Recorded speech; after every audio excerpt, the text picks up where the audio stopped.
1 cup சுண்டைக்காய் எடுத்துருக்கோம். 1 cup சின்ன வெங்காயம். சுண்டைக்காவை நல்லா உடச்சி இதேமாரி விதைய எடுக்கிறதுக்காக தண்ணியில் போட்டு ஒரு 3 தண்ணி வாஷ் பண்ணிவிடுங்க. நல்லெண்ணெய், பூண்டு, கருவேப்பிலை, தக்காளி, ஒரு பேனில் எண்ணெய் ஊற்றி கொஞ்சம் வெந்தயம், கடுகு, சீரகம், சின்ன வெங்காயம் போட்டு நல்லா வதக்கிட்டு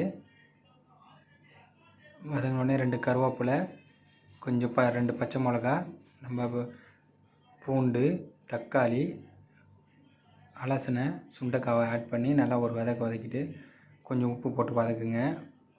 உப்பு போட்டு கொஞ்சோண்டு மஞ்சத்தூள், 2 ஸ்பூன் மிளகாத்தூள், குழம்புக்கு தேவையான மிளகாத்தூளை ஆட் பண்ணி ஒரு நல்லா வதக்குங்க. மிளகாத்தூள் போட்டு நல்லா வதக்கிட்டு ஒரு 2 நிமிஷம் மூடி வச்சுட்டு தேவைக்குன்னா கொஞ்சம் தண்ணி ஊற்றி நல்லா வதக்கிக்கோங்க. இதேமாதிரி நல்லா கொதித்த பிறகு